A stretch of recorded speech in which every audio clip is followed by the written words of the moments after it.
आज़ादी के 5 दिन बाद 20 अगस्त 1947 को संविधान सभा फिर मिली, जहां एक तरफ स्वतंत्रता मिलने की खुशी थी तो वहीं कई शिकवे शिकायतें भी सामने आने लगीं। सभापति महोदय, इससे पहले कि हम आज की कार्रवाई शुरू करें, मैं आपका ध्यान एक अहम मुद्दे की ओर आकर्षित करना चाहूंगा। खबर है कि स्वाधीनता दिवस को आगरा के किले में लाखों लोग झंडारोहण के लिए इकट्ठा हुए थे। आगे खबर है कि एक अंग्रेज अफसर ने कहा कि अगर यूनियन जैक नीचे उतार के नया झंडा फहराया गया तो वो किसी भी फौजी को इस समारोह में शामिल नहीं होने देगा।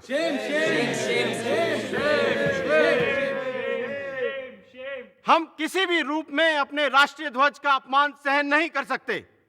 मेरी सभापति जी से प्रार्थना है कि आप सदन के लीडर पंडित नेहरू से कहें कि वो इस विषय पे बयान दें। उन घटनाओं के मुतालिक जो 14-15 अगस्त को हुई, मैं सदन के नेता से गुजारिश करूंगा कि वो अपना बयान दें।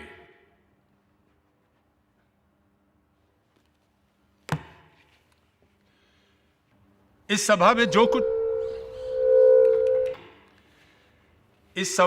कुछ भी कहा जा रहा है उसे मैं पूरे गौर से सुनने की कोशिश कर रहा हूं,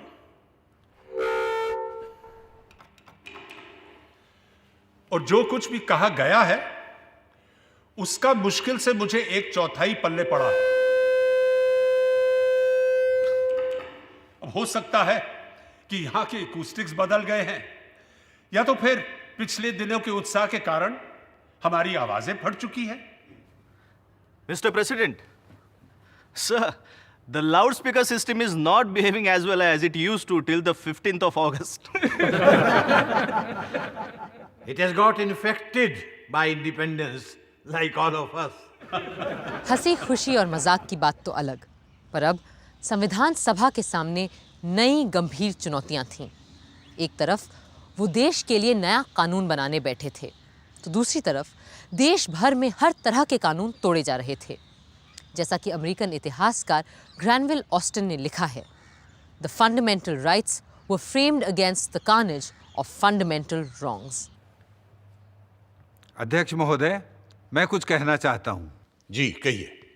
इससे पहले कि आज का कार्यक्रम प्रारंभ किया जाए, मैं आपका ध्यान इस बात की ओर दिलाना चाहता हूं कि पश्चिमी पंजाब में जो दुर्घटनाएं घट रही हैं, जिस तरह से वहां हत्याएं हो रही हैं और जिस तरह से लोग मारे काटे जा रहे हैं, उन दुखियों के प्रति सहानुभूति प्रकट करने के लिए हमारी आज की कार्यवाही 15 मिनट के लिए स्थगित कर देवें। लाहौर और दूसरे इलाके जल रहे थे, लोग मारे जा रहे थे और हम अपना विधान बनाने के कार्य में संलग्न रहे। ऐसा आरोप हमारे ऊपर लगाने का अवसर न दिया जाए।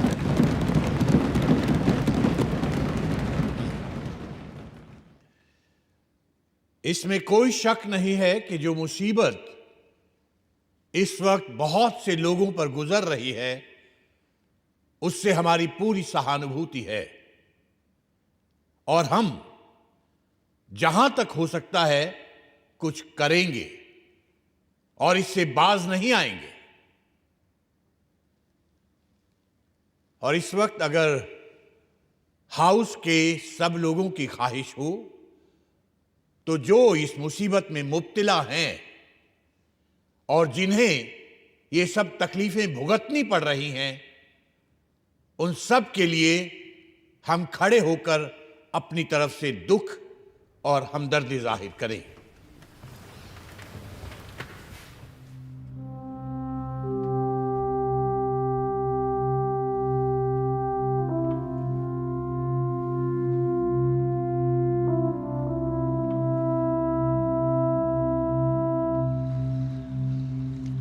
इसी सेशन में संविधान को बाकायदा लिखित रूप देने की दिशा में काम शुरू किया गया।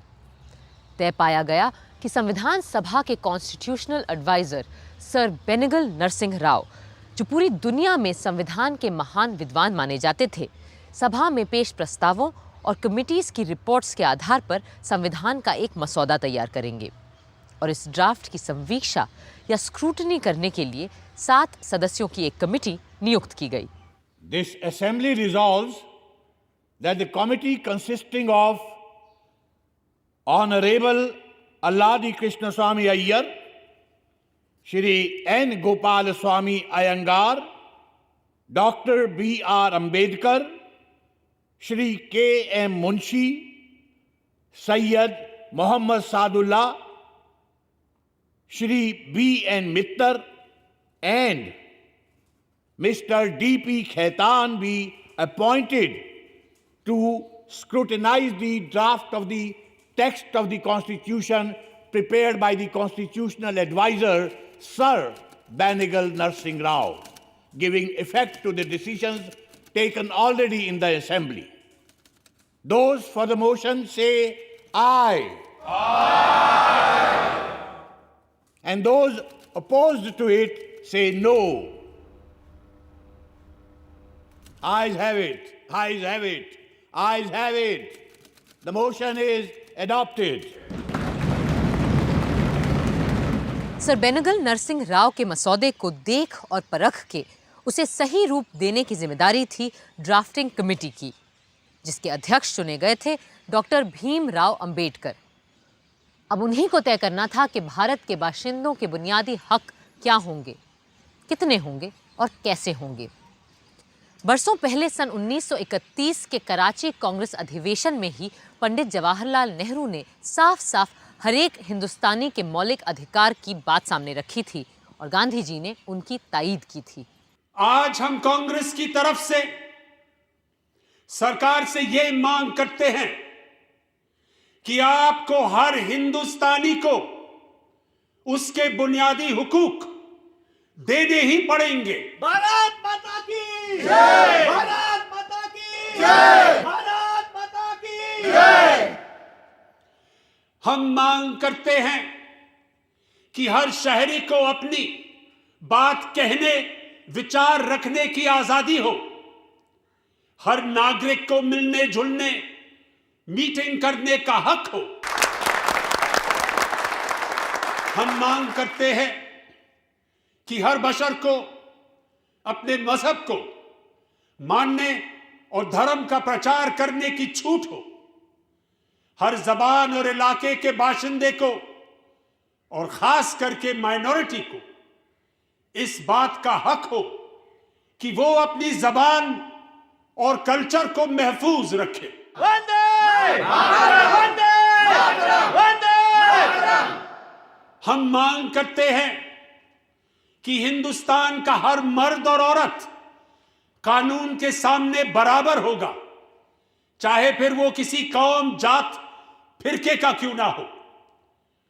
और ये कि धर्म, जात पात, इलाके की वजह से सरकारी नौकरी देने में किसी के भी साथ कोई भेदभाव नहीं किया जाए। और हम मांग करते हैं कि किसी भी इंसान को गैर कानूनी गिरफ्तारी, तलाशी और कुर्की से ना गुजरना पड़े। हम सब एक हैं! हम सब एक हैं! हम सब एक हैं! और हम ये भी मांग करते हैं कि हमें इस बात की आजादी हो कि हिंदुस्तान का रहने वाला हर आदमी पूरे देश में जहां चाहे जाए, रहे, बसे और काम, नौकरी, व्यापार कर सके। जब तक ये सारे बुनियादी हक हर हिंदुस्तानी को नहीं मिल जाते, मेरा आपसे वादा है कि ना मैं चुप बैठूंगा, ना आपकी कांग्रेस पार्टी। पंडित नेहरू जिंदाबाद! पंडित नेहरू जिंदाबाद! पंडित नेहरू जिंदाबाद! महात्मा गांधी की जय! महात्मा गांधी की जय! महात्मा गांधी की जय! मुझे कुछ अधिक नहीं कहना है, बस इतना बताना है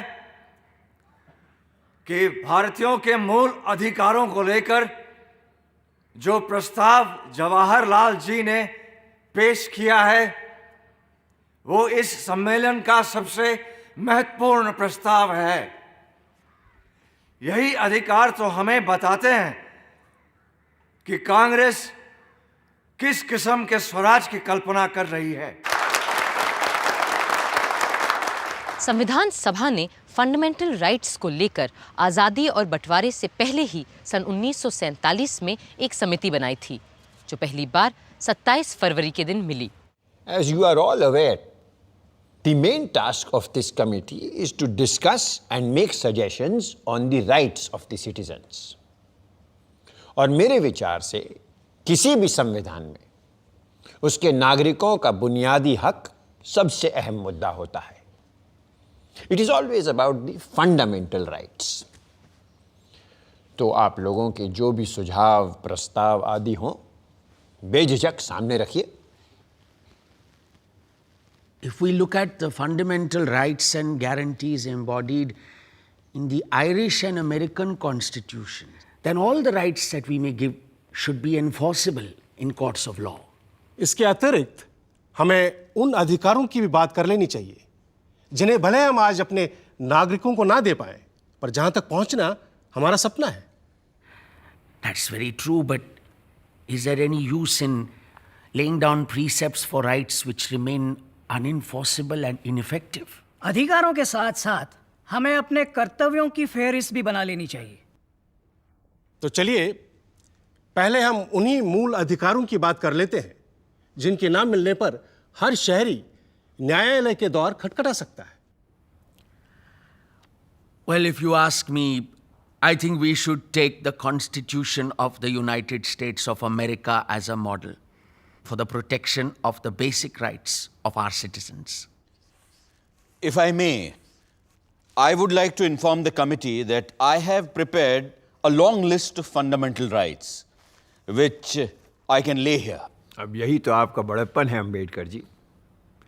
मुझे ये भी पता है कि प्रोफेसर केटी शाह ने भी कमेटी की सहूलियत के लिए काफ़ी सारे नोट्स तैयार किए हैं। मैं कमेटी के ऑफिस को तायीद कर देता हूँ कि वो इन सारे दस्तावेज़ों की कॉपियाँ हर मेंबर को मुहैया करवा दें।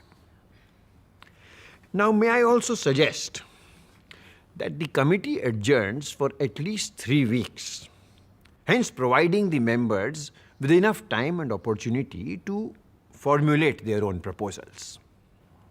I think you will have a consensus on this. Good. तो चलिए 1 महीने बाद मुलाकात करते हैं और आज यहाँ ये प्रण करते हैं कि फिर इस कमेटी का काम हम तब तक स्थगित नहीं करेंगे जब तक कि भविष्य के भारत के नागरिकों के मौलिक अधिकारों का एक पूरा खाका तैयार नहीं कर लेते। 24 मार्च को जब कमेटी दोबारा मिली तो उसमें और लोग भी जुड़ चुके थे और इसके बाद कमेटी लगातार 10 बार मिलती रही ताकि मौलिक अधिकारों को लेकर एक साफ तस्वीर सामने आ सके। तो ये तय पाया गया है कि भारत के हर एक नागरिक को कहीं भी आने जाने, रहने, बसने, जायदाद खरीदने और नौकरी, काम, व्यवसाय करने की पूरी आज़ादी होगी। Subject to such restraints as the law may impose. Oh yes, of course. That goes without saying. No, Acharya ji. In a constitution, nothing goes without saying. Doctor Ambedkar ठीक कह रहे हैं आचार्य जी। तभी यहाँ जो ये लिखा है कि all citizens of the union will be equal before the law, मेरे विचार से लिखा जाना चाहिए कि all persons and not merely citizens of the union shall be equal before the law. जी ठीक बात है। अब हम किसी को सज़ा सिर्फ कम या ज़्यादा इसलिए तो नहीं दे सकते कि वो संघ का नागरिक नहीं है। एक बात और थी, आर्टिकल 4 ये कहता है कि हिंदुस्तानी भाषा जिसे नागरिक अपनी पसंद से देवनागरी या फारसी लिपि में लिख सकेगा, संघ की राष्ट्रभाषा के रूप में प्रथम औपचारिक भाषा होगी। I do not think that the question of national language has anything to do with fundamental rights. मैं डॉक्टर अंबेडकर से इत्तेफाक रखती हूँ। कल हम जो चाहें अपनी नेशनल लैंग्वेज चुनें, लेकिन आज उसका इस बात से क्या लेना देना कि हम अपने बुनियादी हक कितने और क्या तय करते हैं। राजकुमारी जी ठीक कह रही है, पर इनके राजकुमारी होने से मुझे एक बात सूझी है कि हमारे नए भारत में जहाँ राजा प्रजा सभी समान होंगे, वहाँ ये सारी पदवियाँ राजकुमारी, राजाधिराज, नवाब बहादुर, Chhatrapati, Kunwarpal, Diwan Bahadur, as I am called. जी, इन सारी वसीयत में मिली पदवियों का हमारे नए भारत में क्या काम? I am totally with you professor Shah. आज से आप मुझे सिर्फ अमृत कौर बुला सकते हैं। And from tomorrow, shall we stop addressing Kriplani ji as Acharya, Ambedkar ji as doctor, and you as professor? नहीं नहीं नहीं, देखिए एकेडमिक डिग्री और काम के पदनाम तो रहेंगे, पर ये खानदानी और पैदाइशी पदवियां खत्म। और मेरे जैसे लोगों का क्या होगा जिन्हें किंग ऑफ इंग्लैंड ने नाइटहुड की पदवी दी है? पहली बात तो ये कि अब किंग ऑफ इंग्लैंड का हम लोगों से क्या लेना देना, क्यों? और फिर भी अगर कोई देश या कोई सरकार हमारे किसी नागरिक को कोई पदवी देना चाहे तो मेरे विचार से पहले उसे हमारे संघ की सभा से इजाजत लेनी चाहिए। आचार्य जी, आज़ाद भारत के नागरिकों को अगर हम सबसे बड़ा अधिकार दे सकते हैं वो है आज़ादी का अधिकार। बरतानिया के राज में जब देखो तब यह अधिकार छीन लेती थी सरकार, पर अब हमें अपने नागरिकों को पूरी और मुकम्मल आज़ादी देनी ही होगी। मैं आपसे पूर्णतः से सहमत हूं। मैं भी पूरी आज़ादी के पूरे पक्ष में हूं। See, absolute liberty is simply a utopian dream. Just because we will become a free nation from tomorrow, society will not become free from crime or criminals. And for the sake of law and order, we will have to jail, arrest, and intern people. In that case, we should have a provision that the person has to be informed of his deprivation of liberty within 24 hours of his detention. हाँ, गिरफ्तारी के 24 घंटे के अंदर अंदर सही कानूनी मदद और सुनवाई का हक हमें हर नागरिक को देना ही होगा, वरना कोई फर्क नहीं रहेगा आज़ाद और गुलाम भारत में। मुझे नहीं लगता हम में से किसी को भी इस प्रावधान से ऐतराज होना चाहिए। लोकमान्य ने तो बहुत पहले ही कह दिया था that Swaraj is my birthright and I shall have it.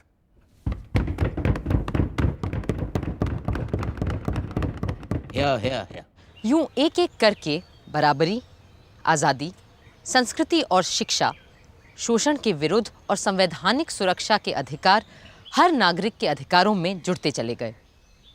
क्या होना चाहिए के साथ ये भी तय किया गया कि क्या क्या नहीं होना चाहिए। कई मुद्दों पर तो सब एकमत होते, तो कई विषयों पर वोट से फैसला होता और कई बार फैसला नहीं भी हो पाता। गुलामों से भी बदतर व्यवहार और अत्याचार हमारे गांव में हरिजनों और दूसरे गरीब लोगों पर होते हैं जब उनसे बेगार करवाया जाता है। बंधुआ मजदूरी के लिए कोई जगह नहीं होनी चाहिए हमारे भारत के खेत खलिहानों में। मुंशी जी, सिर्फ खेत खलिहानों में ही नहीं, न कारखानों में, न खानों खदानों में। गुलामी का नामो निशान मिटाना ही होगा हमें। और सबसे वाहियात बात है कि 14 साल से कम उम्र के बच्चों से खानों खदानों और ख़तरनाक कारखानों में काम करवाया जाता है। हम इसे कैसे बर्दाश्त कर सकते हैं? इसकी बिल्कुल इजाज़त नहीं होनी चाहिए हमारे संविधान में। I couldn't agree with Amrit Kaur ji more. Let me go further while on the topic of children. I propose that there should be no difference between legitimate and illegitimate children as far as laws of inheritance are concerned. पर इस तरह क्या हम शादी जैसी संस्था पर ही प्रश्न चिन्ह नहीं लगा देंगे? हमें याद रखना चाहिए कि हम तय कर चुके हैं कि शादी ब्याह जैसी चीज़ों पर हम अभी इस वक्त यहाँ बात नहीं करेंगे। For that matter, all the personal laws are not in our purview here. Here, we are not interfering with anyone's personal law. This is about children and their rights. And you, Diwan Sahab, are a learned man. And you know what Shakespeare says about this question of legitimate and illegitimate. Bastard? Why bastard? Wherefore base? When my dimensions are as well compact, my mind as generous, and my shape as true as an honest madam's issue.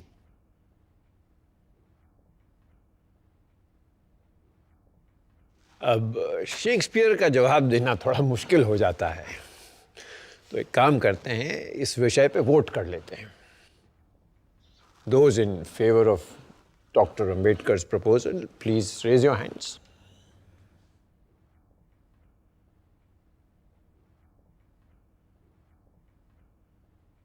छह विपक्ष में, केवल 3 पक्ष में।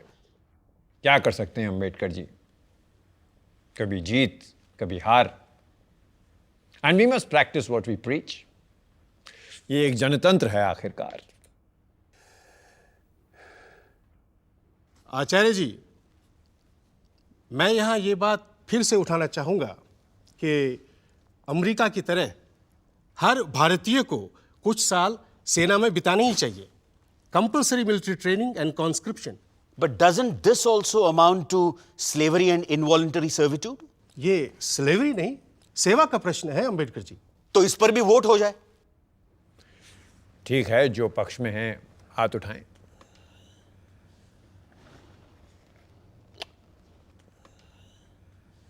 केवल 3 है पक्ष में। पर अगले मुद्दे पर सब मेरे साथ होंगे, ये मैं पक्का जानता हूं।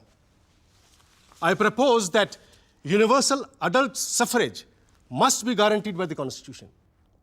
सबका तो मैं नहीं जानता, पर मेरा वोट आपके साथ है मुंशी जी। और ये कि elections shall be free, secret and periodical. इस मुद्दे पर मुंशी जी मेरा वोट भी आपके साथ है। इसके अलावा चुनावों के लिए विधि द्वारा एक अलग आजाद इलेक्शन कमीशन का गठन किया जाएगा।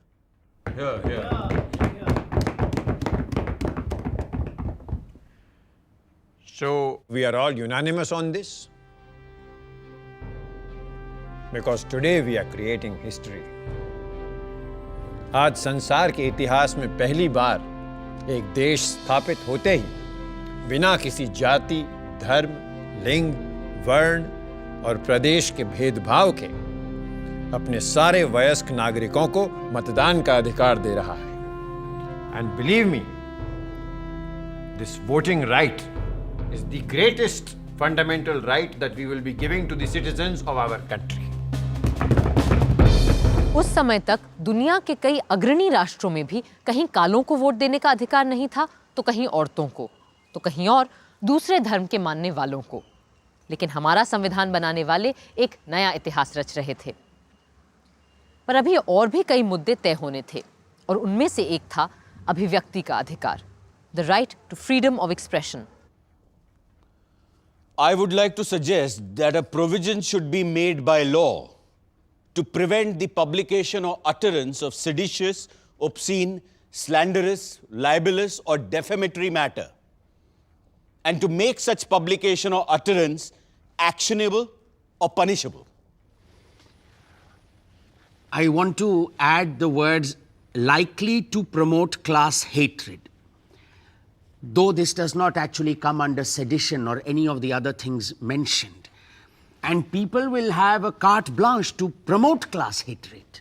We may add class or religious hatred. ऐसा करना खतरे से खाली नहीं है, क्योंकि ऐसा कानून दुधारी तलवार साबित हो सकता है। सत्ता में बैठी मेजॉरिटी पार्टी के खिलाफ बोली गई जरा सी भी बात को क्लास या कम्युनल नफरत करार देकर सजा दी जा सकती है, और ऐसी बातें अगर सत्ता में बैठे लोग फैलाएं तो उन्हें कोई छुएगा भी नहीं। I suggest let us be more comprehensive and say right of every citizen to freedom of speech and expression subject to criminal law. अभिव्यक्ति की आज़ादी को आज पूरी दुनिया में सम्मान दिया जा रहा है, और ये भी महसूस किया जा रहा है कि अगर किसी के वक्तव्य या लेखन से किसी विशेष वर्ग या धर्म के खिलाफ नफरत नहीं फैलाई जा रही है और उसे हिंसा फैलने का कोई डर नहीं है, तो आदमी को अपनी बात कहने का पूरा हक होना चाहिए, पूरी आज़ादी होनी चाहिए। If you put this in, then section 153A of the penal code stand nullified. Sir, आपसे बेहतर और कौन जानता है कि ताकतवर मेजॉरिटी वालों को कास्ट और कम्युनल हेट्रेड फैलाने से रोकना असंभव होता है। मैंने तो ये भी सुना है कि एक मर्तबा किसी अखबार को सेक्शन 153A को लेकर इसलिए मुकदमा चलाया गया था क्योंकि उस अखबार ने पुलिस के खिलाफ कोई लेख लिख दिया था। और दलील यह दी गई थी कि पुलिस अपने आप में एक खास तबका है और पुलिस के खिलाफ बात करके अखबार वाले एक खास फिरके के खिलाफ नफरत फैलाने का काम कर रहे हैं। Yes. We also started up certain periodical in Bengal. And even before the first issue came out, unofficial warning was given to us that unless we stop, action will be taken under Section 153. We had to stop. So, I'm afraid, so far as we are concerned, we do not feel quite safe if there is a provision of this sort. मौलिक अधिकारों में अभिव्यक्ति की आज़ादी तो हमें मिली, पर धारा 153A भी रही। इसके बाद समिति में जोरदार वाद विवाद हथियार रखने के अधिकार को लेकर भी हुआ। मेरा विचार है कि हर नागरिक को हथियार रखने की स्वतंत्रता हो और मेरा सुझाव है कि इस संशोधन को क्लॉज 10 में जोड़ दिया जाना चाहिए। Would it be wise to have such a law and in such a form? Doctor Shyama Prasad Mukherjee का कहना है कि हर नागरिक को हथियार रखने का हक होना ही चाहिए। फिर क्यों ना हम इसे मूल अधिकारों का एक हिस्सा बना लें? But to allow such a thing in the present state of our society will be a dangerous thing. The Arms Act has to be a central subject. I think this point is of some substance. There are two questions. One, whether every citizen should have the right to bear arms. And two, whether we need a uniform law throughout the Union. You cannot allow different units to make different laws with regards to bearing of arms. That would undoubtedly lead to complete anarchy. And it would cut at the very root of the security of the Union. But defense is a Union subject. किसी के हथियार रखने का देश की रक्षा से क्या लेना देना है? मेरा जाती ख्याल है कि शिकार को छोड़कर बाकी किसी भी वजह से लोगों के हाथ में हथियार देने से बिला वजह जान माल का खतरा बढ़ेगा ही और हमें इसे अलाउ नहीं करना चाहिए। यहाँ शायद मेरी आवाज़ अकेली पड़ जाए, पर मेरे मन में जिस अहिंसक सरकार और समाज का तस्वुर है उसके लिए हथियार को ताक पे रखना ज़रूरी है। And I would like my view to be recorded here. सोचने की बात है कि अगर अमेरिका की तरह हमें भी हथियार रखने का अधिकार मिल जाता तो हिंसा का बवंडर कहां पहुंच गया होता। पर नागरिकों के मूल अधिकारों को लेकर अभी बहुत सी बातों के बारे में सोचना था। विडंबना ये थी कि फंडामेंटल राइट्स तय करने वाली समिति को ही ये भी तय करना था कि कब ये मौलिक अधिकार नागरिकों के अधिकार नहीं रह जाएंगे। डॉक्टर अंबेडकर की दलील थी कि कभी कभी आपातकाल या इमरजेंसी में जब खुद राष्ट्र का अस्तित्व खतरे में हो तो संघ को पहले खुद को बचाना होगा, ना कि किसी नागरिक के अधिकार को। In the provision dealing with grave emergency, we have stated that all these fundamental rights are liable to be suspended whenever, in the view of the Union, it is necessary to declare an emergency.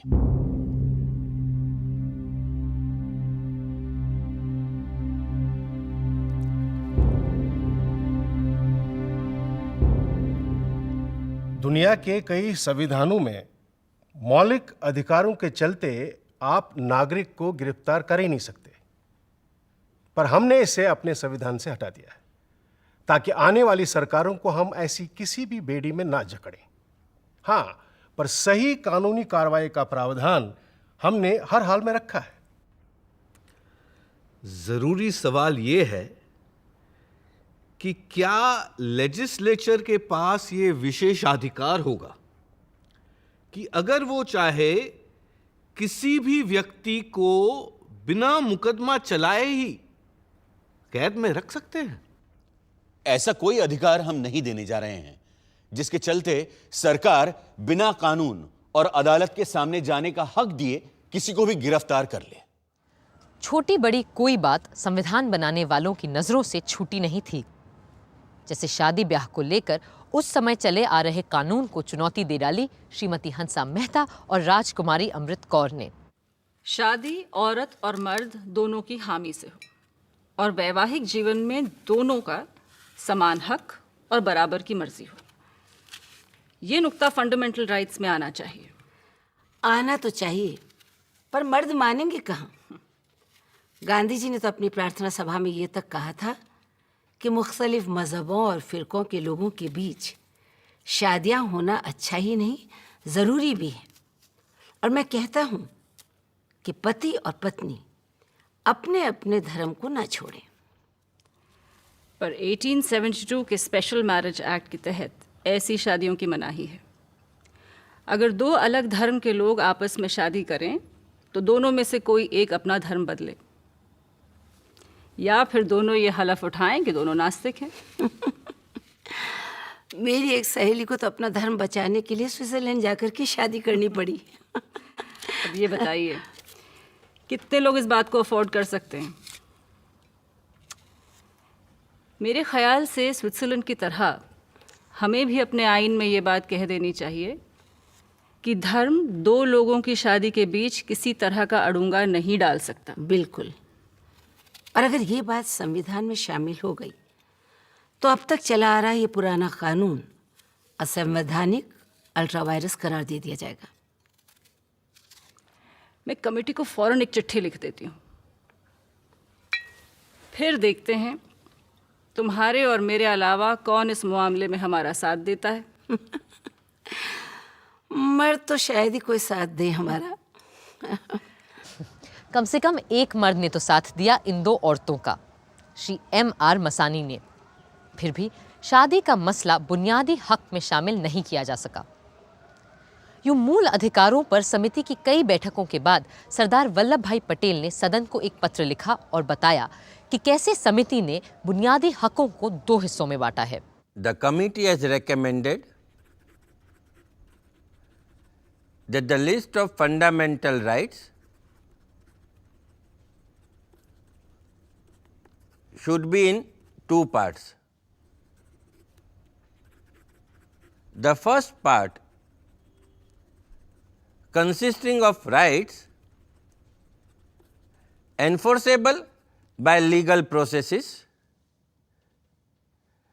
and the second part consisting of directive principles and social policy,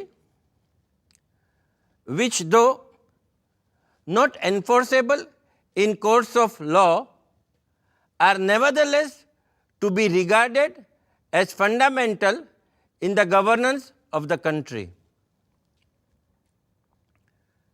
The justiciable fundamental rights include rights of equality, freedom, relating to religion, culture and educational rights, and miscellaneous rights which include property and the right to constitutional remedies.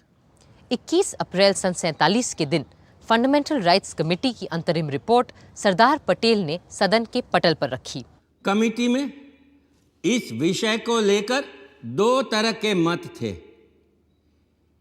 एक ये राय थी कि नागरिकों को ज़्यादा से ज़्यादा अधिकार देने चाहिए, जिनकी बिना पे वे सीधी तरह अदालत में जाकर अपने हक सिद्ध करवा सके। और दूसरी ओर ये राय थी कि बहुत ही कम मगर अहम मूल अधिकारों तक फंडामेंटल राइट्स को सीमित रखना ही उचित होगा। वो तीसरा मत जो हमारी कमेटी में पाया ही नहीं गया, वो ये रहता कि आज़ाद हिंदुस्तान में न पुलिस की दरकार है न जेल की। प्रेस, डंडा और बंदूक को पूरी तरह छूट रहे।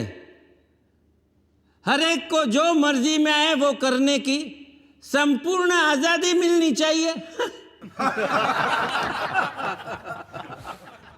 सरदार पटेल को उम्मीद थी कि मौलिक अधिकारों जैसी मूल चीज पर तो बहुत से संशोधन नहीं ही आएंगे, पर 150 से भी ज्यादा लोग कुछ न कुछ बदलना चाहते थे या नई बातें जोड़ना चाहते थे फंडामेंटल राइट्स में।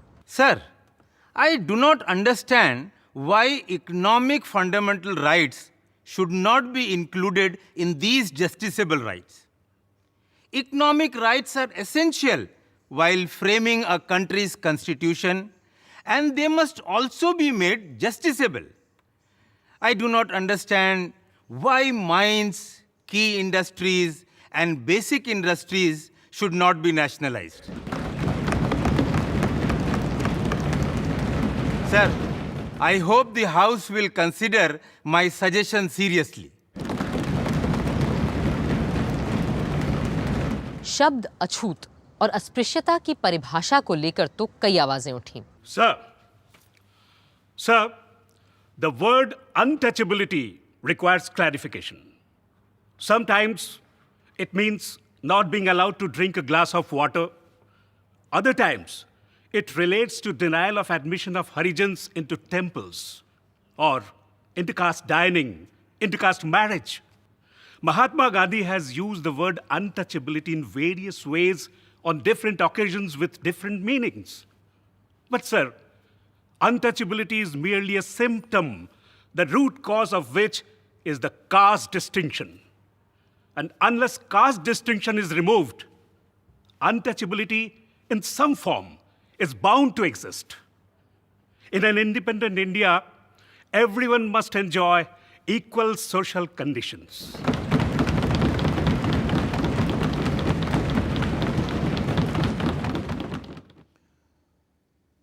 I take it that the legislators will define the word untouchability so that the courts might prescribe proper punishment.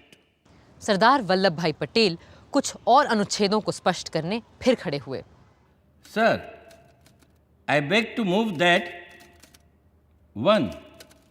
The state shall not discriminate against any citizen on grounds of religion, race, caste, or sex. 2.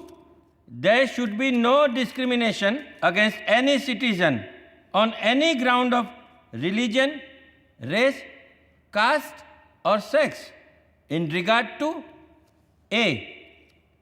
Access to trading establishments, including public restaurants and hotels. B. The use of wells, tanks, roads, and places of public resort, maintained wholly or partly out of public funds, or dedicated to the use of the general public. Sir, the following word should be inserted after sex: or of dress worn of any nationality. It seems a laughing matter, but even today, on the threshold of independence, there are hotels which do not welcome people dressed in Indian style. Sir, I moved at the words schools, hostels, temples, or places of worship should be included. Although some schools are thrown open to Harijans in the villages, they are not allowed to sit along with caste Hindu students. They are asked to sit on the floor or at some distance. As regards temples, untouchables are made to worship God only from a distance and not from within the temple itself. I think untouchability is the sole cause of this.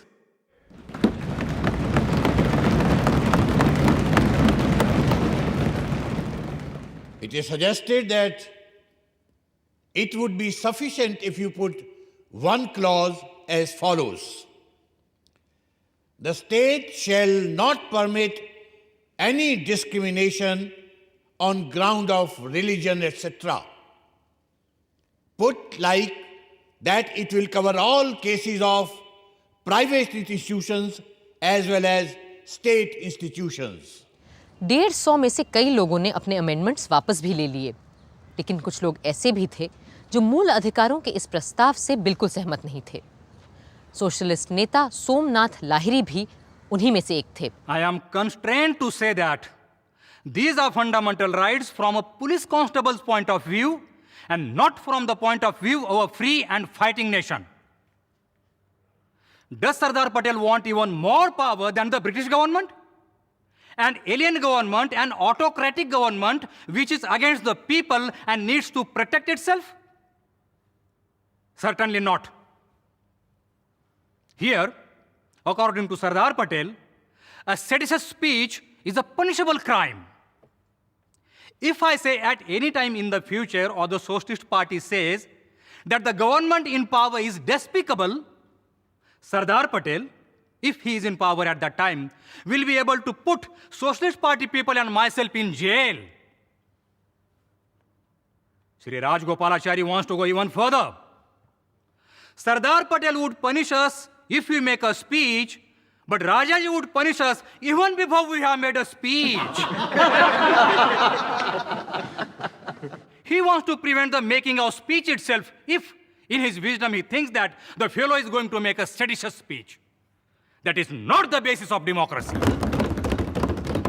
Sir, I want to ask, where does the policeman come in?